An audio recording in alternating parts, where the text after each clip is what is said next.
Hi guys, this is the ASMR Nerd, and today I'm experimenting with a soft spoken video.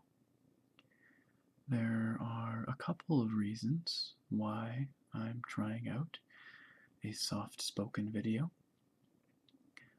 One is that I know some people simply really enjoy soft spoken videos. And I would like to see if any of you enjoy this soft-spoken video. So if you have a particular opinion about it that you would like to share, please, I would love it if you would do so in the comments. For those of you who really love whisper videos, don't fret. The majority of my videos will still be whispered, but if there's some positive feedback and a good response to this soft-spoken video, I may make it a semi-regular, recurring series, I suppose, of soft-spoken readings. And that is the second reason why I am trying a soft-spoken video today. And that is because I will be reading from an old favorite book of mine from when I was much younger. And I believe that there is a lot of depth, a lot of nuance to the dialogue that would be lost in a whispered video that can hopefully be captured in a soft-spoken voice. So that's why, or another reason why, I would like to do a soft-spoken video today. So the book that I will be reading from today is, as I mentioned, an old favorite of mine. This is Martin the Warrior by the English author Brian Jacques, and it is one of many books in the Redwall series. Brian Jacques wrote the Redwall books for youth and young adults, and I read many of these books when I was younger in elementary and middle school. Mr. Jacques wrote these books starting in the 1980s, the mid-1980s, and he continued to write them all the way through the 1990s and the 2000s until he sadly passed away almost, or a little over 2 years ago now, I think, in the beginning of 2011. But he leaves behind a legacy of more than 20 of these really charming novels. They're just really good adventures in the traditional sense, with heroes and villains, and just stories well told. They're really, really great, especially for younger folks. But I thought it would make a really good ASMR reading because they're not too heavy. As I said, they're written for younger people, and they really are good traditional adventures with some really interesting accented dialogue, which I will do my best to reproduce. As I mentioned, Brian Jacques was an Englishman, and many of the dialects and voices that he includes in his books have very unique accents, so I will be doing my very best to bring those voices to life. And as you can tell from the cover art, these books feature anthropomorphic animals in the tradition of, for instance, Kenneth Grahame with his Wind in the Willows, and carried on today by works like Mouse Guard, if you're familiar with Mouse Guard.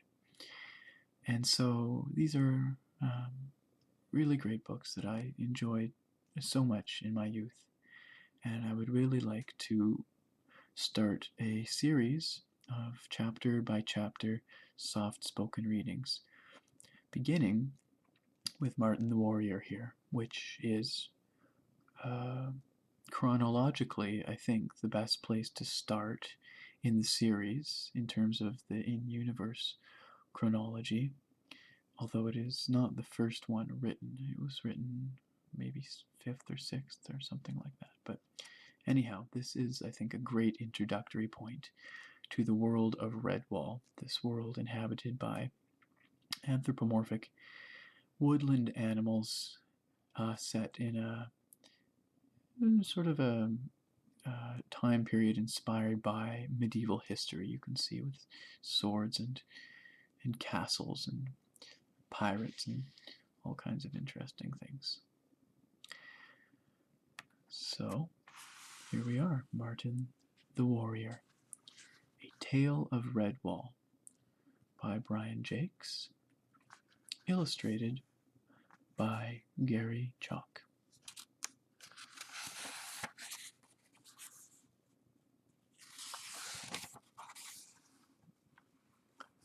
Here's a map of where the adventures of Martin the Warrior and his companions take place. We will refer back to this map as we read the book.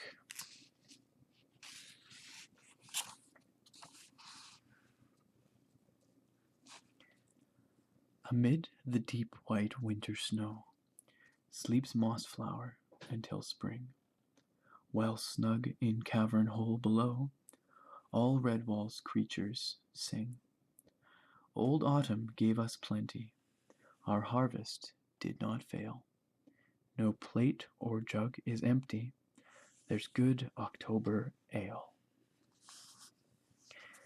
3 young creatures, the otter twins Bag and Run, accompanied by Grub, their mole friend, hauled a small beech log between them along the path to Redwall Abbey.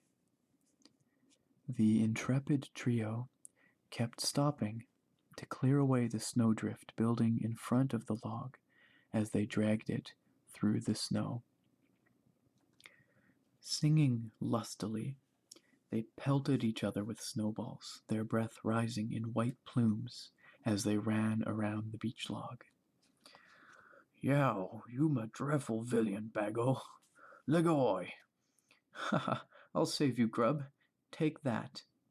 "Missed me. You couldn't hit the Abbey gate if you was stood in front of it, Run." "Oh, couldn't I, then? Well, have some of this, mate." The young otter flung the snowball, and Bag ducked.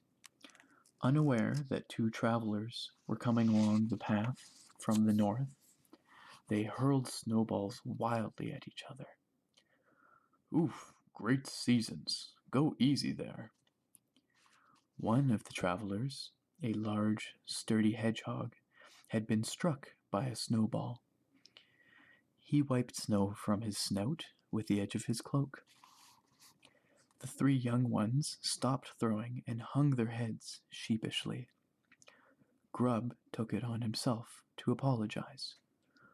"Her husband's terrible sorry, sir. Be you murdered?" The hedgehog's traveling companion, a very pretty mouse maid, stifled laughter at the sight of the 3 delinquent snowballers. "Oh, I'm sure Bulltip will live. He's had worse injuries." Grinning, the big hedgehog nodded.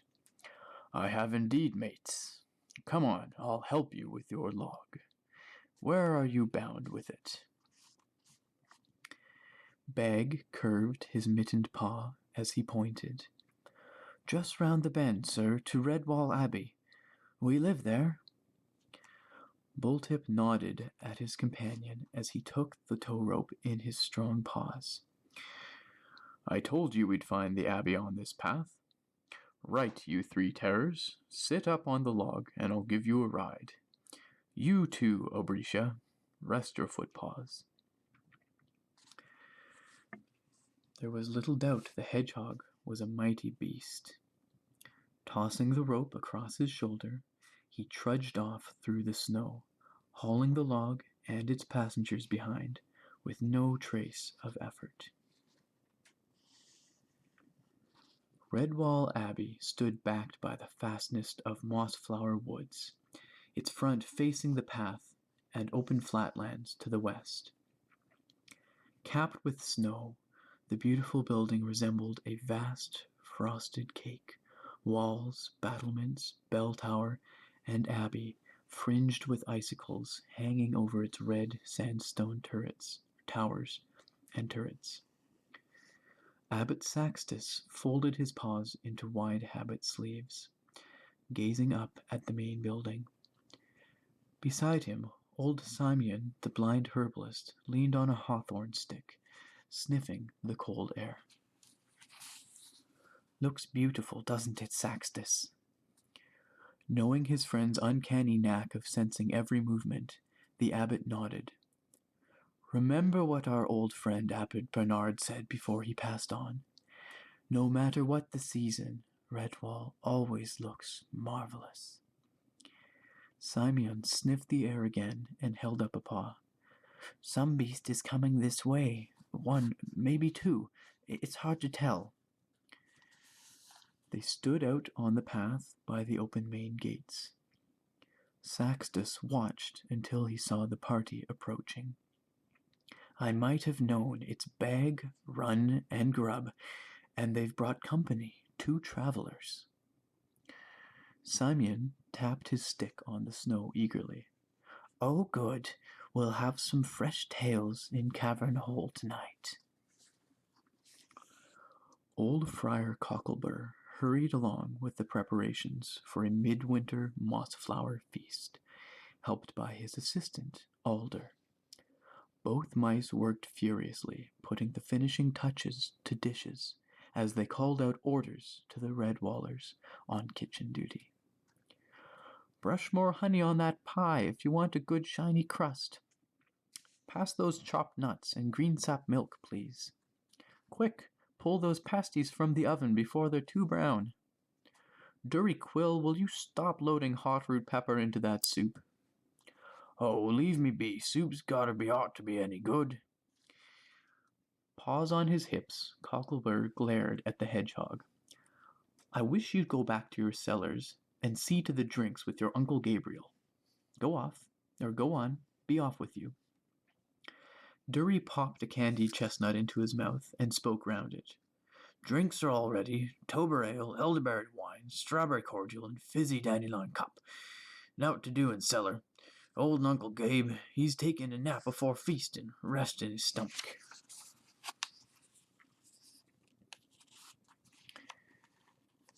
Obrisha and Bulltip had been shown around the abbey. They gaped and marveled at the great structure, expressing their admiration for it at every opportunity. Later, they had been shown to their rooms by Formal. Now rested, washed, and garbed in warm old green habits, they came down to the place called Cavern Hole to attend the feast. Obrisha smiled at the gallant young male mice who flocked about her, each one trying to outdo the other, as they saw to every need of the pretty stranger in their midst. I'll sit here, Miss Obrisha, next to me. No, sit here. It's more comfortable. Here's a cushion. You must have traveled far. Let me get you some food. Perhaps you'd like to try some elderberry wine. It'll take the chill of your long journey away, Miss Obrisha. Abbot Saxtus looked over the top of his spectacles, wagging a paw. So much help for one traveler. Obrisha, come sit here with Bulltip and Simeon. Here, I'll push up a bit so you'll be next to me. Why shouldn't a venerable old abbot have the pleasure of a pretty mousemaid's company? Obrisha curtsied and smiled. Why not indeed, Father Abbot? Bulltip had a massive appetite. Scarcely had grace been said when he was munching away, sampling this and that, as he allowed old Gabe Quill to fill his tankard. Redwall October Ale, finest in moss flour. Try it with some nut bread and yellow sage cheese, young og. Obretia sipped from her beaker and shuddered. Whew, it tastes lovely, full of tiny bubbles, too. What is it? Simeon pushed a large confection towards her. It's called Fizzy Dandelion Cup. Very nice with snow cream pudding and damsons. Fill your plate. My nose told me today when we met you that you are a healer. Am I right? Obretia looked surprised at the blind mouse's keen perception. Yes, you're right, Simeon. I am a healer. Simeon reached out and took hold of Bulltip's hefty paw. And you, sir, I don't think you are a healer somehow. I'm no healer, the stout young hedgehog chuckled. Just a traveling companion, protecting Obretia. The blind herbalist felt the strength of Bulltip's paw as he flexed it. I imagine you do it very well. Woe betide the beast who stands in the way of this paw. Laughter and merry chatter rose to the rafters of the big room beneath the abbey. There was warmth there, good companionship, and good humor. Dishes went this way and that, from paw to paw. Snow cream pudding, hot fruit pies, colorful trifles, tasty pasties, steaming soup, new bread with shiny golden crusts, old cheeses studded with dandelion, acorn, and celery. Sugared plums and honeyed pears vied for place with winter salads and vegetable flans. Obretia and Bulltip joined in the merriment, enjoyed the food, and basked in the legendary hospitality of Redwall Abbey. It was late night. Sleepy little ones had been carried off to their dormitory beds, and fresh torches placed in the wall sconces. Bulltip nibbled on his fourth pasty. Draining a tankard of October ale, he looked about at the still chattering Redwallers, bantering with one another across the tables. Does no beast ever sleep in this place, Simeon? The herbalist shrugged. Are you tired, friend? Bulltip blew on a bowl of hot soup. Not me, I'm wide awake now. The abbot watched the soup disappear. Good, that's the spirit. None of us has to rise early and work tomorrow. It's winter, and there's not a lot to do save eat and sleep. So we eat when we're hungry and sleep when we feel like it. How does that suit you, Obretia? The mouse maid sat back contentedly. It suits me fine, Abbot. What happens now we're finished feasting? Formol looked up from his turnip and tater and beetroot pie. You travelling beasts, mayhap you've gotten good stories to tell us, Mizzy. We mirrored all our tales 100 times o'er. Cushions and chairs were set up in a half circle around the big fireplace. Fresh logs placed on the fire, damped down with snow-soaked herbs to give a sweet aroma to the air. Every Redwaller who did not want to sleep took a seat. Obretia and Bulltip were installed in carved high-back chairs. The audience settled down, watching the two travelers eagerly. Today, as we walked through your beautiful abbey, we saw a tapestry, the mousemaid began. I immediately recognized the mouse pictured there, Martin the warrior. As I understand it, he is the guiding spirit of this place and one of its founders. Do you know much about him? Abbot Saxtus sighed, shaking his head slow. Martin has always been here to guide us in times of trouble. His presence was felt when two of our young ones, Dandin and Mariel, were here, Unfortunately, they have been gone a season and a half now. Martin's presence has not been felt since. We know too little of our Abbey warrior. I dearly wish we knew more. A faint smile hovered about the face of Obrisha. She leaned forward and looked at the abbot and his Redwallers sitting in the flickering firelight. Then you shall, for I have a long and great tale to relate to you. It is said that Badrang's dream was to be lord of all the eastern coast. A former corsair, he ceased plundering the high seas to carve out his own empire on land. He chose good territory, facing the eastern sea, with hills to the north, cliffs to the south, marshes to the west, and wild forests beyond. Secure at the edge of the shoreline, the battle-hardened stoat could defend his position from any attack. There he set about making his dream become reality, a fortress of timber and stone, Marshank. Badrang was chieftain of a horde, weasels, ferrets, foxes, and rats. He did not trust other stoats, considering his species to be the most cunning and resourceful of all creatures. Scuttling his crippled ship on the northwest coast, Badrang had set out overland, striking for the far coast where corsairs and sea rats seldom sailed the grey-blue waters of the great eastern sea. As he traveled, the vicious stoat ravaged the land, killing those he could not conquer and enslaving those he could. It took 2 long seasons until he finally arrived triumphant at his destination, laden with plunder, backed by his ruthless horde, and driving a long chain of wretched slaves before him. Badrang set his slaves to work, forcing them to carve a rock quarry and commence building his fortress. The work went well, and soon a living quarters was erected, followed by a perimeter guard wall with its gates facing the shoreline. He scanned the open sea each day, for he had made enemies among his own kind when he was pirating.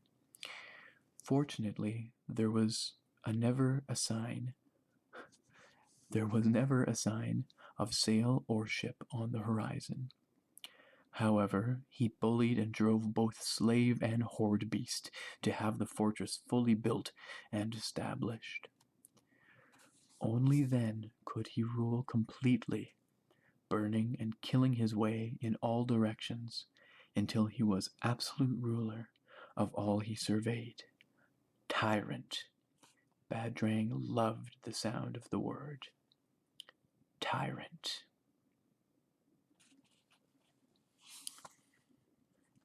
And I think that is where we will leave off our first reading of Martin the Warrior, A Tale of Redwall by Brian Jakes. If you enjoy what you've heard here today in terms of the story, there are actually audiobook versions of most, if not all, of the books in the Redwall series. They are very well done, narrated, in fact, by Brian Jakes himself. Hard to find a better candidate. And the creatures, the characters, are all brought to life by a cast of voice actors, which includes Brian Jakes' own son, who voices the character of Martin the Warrior. They're very well produced, excellent audiobooks with authentic accents, unlike what I do here, or am trying to do here. And if you like what you're seeing, I think you can get those on audible.com.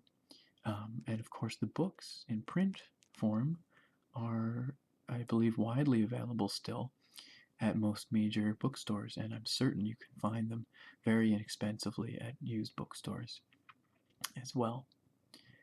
So I really hope that you enjoyed the prologue of Martin the Warrior by Brian Jakes. If there's a positive response to this video and people would like to hear more, I would love to keep reading chapter by chapter. If people would prefer that it be whispered instead of soft spoken, that's an option as well. And if that's the case, I would like to know. So, again, if you have anything to share, please feel free to do so, whether it's in the comments of this video or the comments of the post on Reddit. I post all of these videos to the ASMR subreddit, and sometimes we have some good discussion there as well. So thank you very much for listening to this first soft-spoken video. Again, let me know what you thought of it, and I'll see you next time.